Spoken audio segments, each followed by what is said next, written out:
Welcome back to another episode of Save Our Black Men. I'm your host, Ike.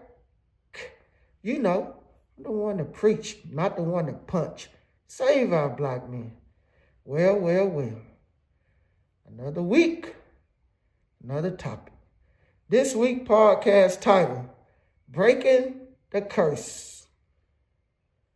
All right, y'all might understand this. Breaking the curse, how learned behavior overrides education and common sense, i.e. logic. So the ones in the back. Breaking the curse, how learned behavior overrides education and logic, i.e. common sense.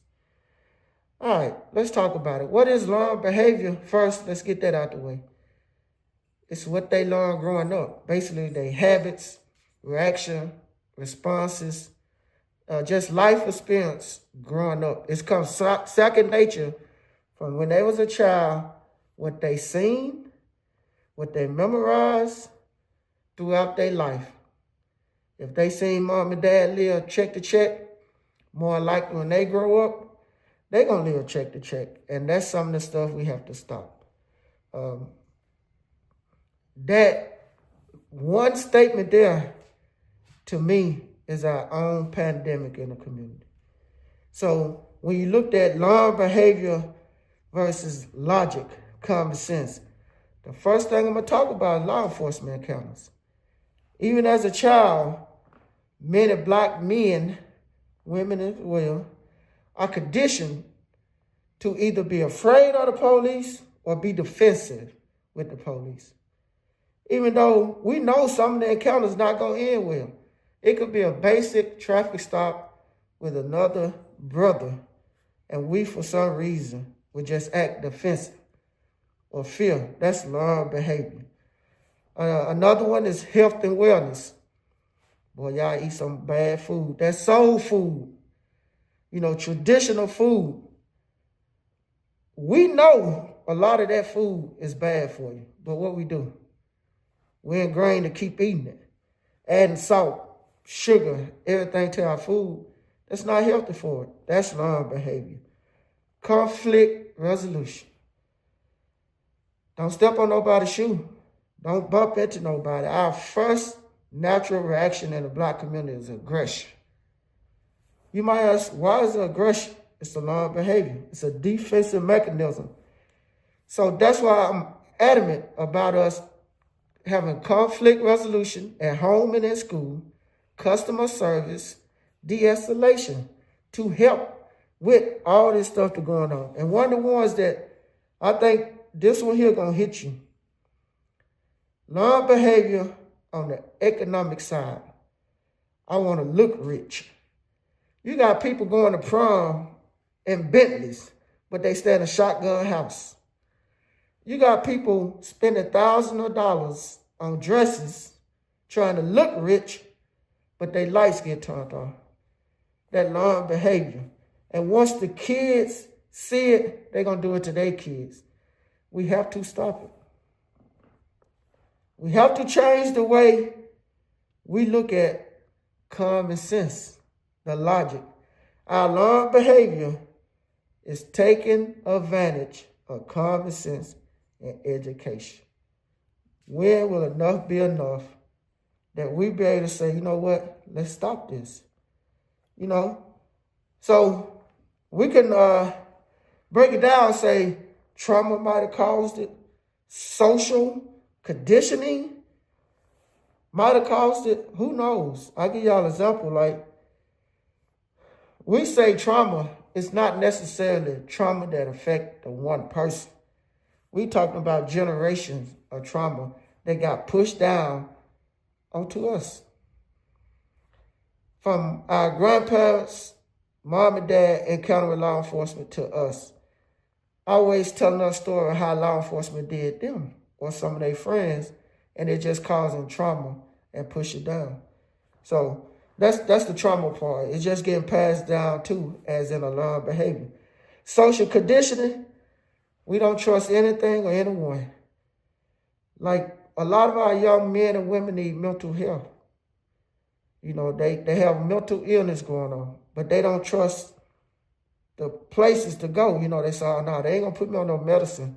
Something might happen. I don't want to get on that medicine for it.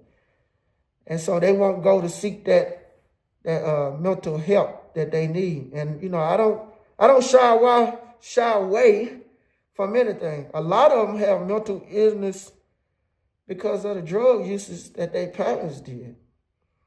We have an upstick in autism, but I think it's because it's going up for the drug usage is going up.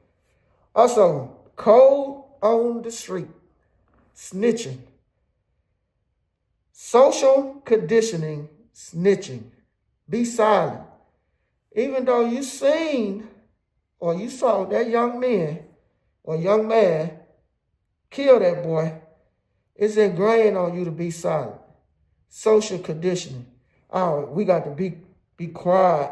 We ain't going to cooperate with the police because we showing our loyalty to the streets. We have to stop that. Because the only thing it's doing is destroying our communities. You have witnesses or people in the community seeing gang members, bad guys, just destroy the community, killing innocent kids, killing women, robbing people, and they don't say nothing because they feel the loyalty to the streets. So they're going to be silent on the issue, more so than cooperate with law enforcement. You know, the one I just talked about. They don't want to cooperate with law enforcement to even make the community better. So for them, they think that level is like protection for the environment, protection for the community. I ain't going to say nothing. I don't want them in my community, but yet your community is getting killed. Common sense, logic is not even taking place right there when they protecting the bad guys that destroying the community and not even help the good guys catch them. Now that's some of the stuff that you can't make up. It's impossible to make up. So breaking this cycle or breaking this curse, how can we do it? Re-education. But guess what? If they're 13 and older, it's over. It's going to be hard to revamp their mind. So we got to start with the little kids, the babies, teaching them customer service, conflict resolution, the education part of financial responsibility, re-educating them, focusing their mind away from what they got most of these kids' mind on, which is on streets, on rapping, and on playing basketball. So if you grow up in the house, you need to do what I do. I teach my kids the 50-30-20 rule to advance through our life. We have to start reprogramming our kids or the black race future is over with. All right, so we're going to challenge the unhealthy norms. That means, you know, what they used to eat in traditions, now let it go. Not all traditions are good traditions. I hope you understand that. Everything that happened in the past don't mean it was good for us. Some things we got to let it go. Now, they say pork, whatever case might be bad for you. I don't know. I got to find out what's the true cause of gout, true cause of all these diabetes, and it's more prevalent in the black community than anywhere else. It is really a pandemic in the black community when you come with some of the obesity, diabetes, and unhealthy eating norms. We could change that. Let's focus on healthy living, healthy lifestyle. We could even teach it, bring it to the education realm of lifestyle. We could bring that in to help the young men. Another thing, how we could break this curse, finding, in my opinion, positive role models. I want y'all to hear me clear. Positive role models. They're not rappers. They're not athletes. It's going to be most of the people who just want to be good, outstanding young men for the community. No drug usage, no pushing no gang affiliation, don't being disrespectful. Just a good male role model to bring positivity back into the young man's life. And, helping, another one is helping or healing from the traditional trauma that they push down. Most of our young men don't seek mental health support. And we know they need it. In our community, we say, man, something wrong with him. But yet, we won't push nothing to try to help him. And they just, go down the hill and down that road that there's no return. We all got them in the community. Y'all know what I'm talking about. Let's just keep it real. All right. So breaking the curse. How learned behavior overrides education and logic. Remember what I said. No matter how much education they have, no matter how much common sense that we have, that learned behavior gonna always reign superior. It's a powerful tool that you can't beat. In order for us to beat it, we're gonna have to talk about it. Now, education and common sense, they good. But learned behavior is the most powerful. So, I see my time is up.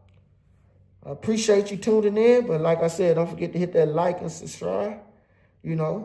What I tell people, stay educated, right? Stay positive, and let's make our future generation great. But as always, I'm going to say this again. As always, I'm the one to preach, not the one to punch. Save our black men.